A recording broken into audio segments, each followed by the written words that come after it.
Добрый вечер.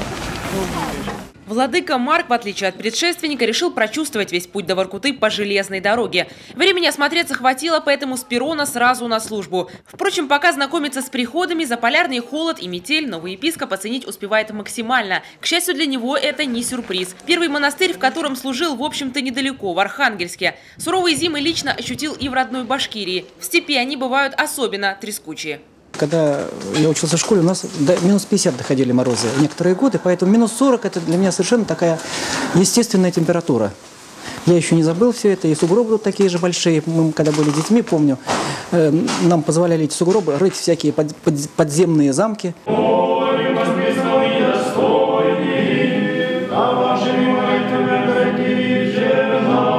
Первая литургия в храме святого архистратига Михаила. Помолиться туда приходят и воркутинцы и делятся ожиданиями от перемен в церковной жизни. То, что необходимо сегодня – помочь батюшкам в решении хозяйственных вопросов и принести согласие в храмы. Чтобы среди всех священников был мир и согласие. Вот. Мы так вот, как прихожане, видим, что не всегда бывает согласие, а желательно, чтобы все священники жили дружно. Вот этого мы желаем, чтобы и владыка поддерживал это. Чтобы мы сами делали шаги навстречу. Не все же от него одного зависит, от нас тоже многое, если не все. Если мы будем всех вместе ходить, приходить на службы, вместе друг с другом, по-человечески общаться, тогда все будет хорошо. Правящий архиерей Марк в миру Рустам Давлетов родился в семье служащих. Учился в Уфе в пединституте на художественно-графическом факультете. После 3,5 лет обучения переехал в Санкт-Петербург. Там принял крещение и с 92 года находился на послушании отца Наума в Троице-Сергиевой лавре. Затем принял монашеский постриг и 21 год жил в Ивановской области в Николо-Шатомском монастыре.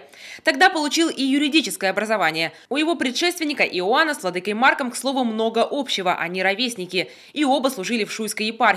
Сейчас их должны объединить еще и намеченные цели. В своем обращении к новому епископу о них напомнил и патриарх Московский и всея Руси Кирилл. Среди приоритетных укрепления православия в арктической зоне и работа с подрастающим поколением. Воркутинская епархия образована недавно, но твоим предшественникам по кафедре, епископом Иоанном, уже положено твердое основание епархиальной жизни. Тебе предстоит продолжить начатое церковное строительство, дабы по слову Священного Писания все здание, слагаясь стройно, возрастало в святой храм о Господе. По прежним трудам тебе хорошо знакомы особенности жизни в российской глубинке. Уповаю, что приобретенный тобой ценный опыт сослужит добрую службу на новом поприще. Хотелось бы, чтобы у людей была работа, экономическая стабильность, чтобы люди могли в достойных условиях растить и воспитывать своих детей. Мне рассказывали, что здесь в советские времена был город первой категории. И дай бог, чтобы, скажем, воркутинская земля, она возродилась.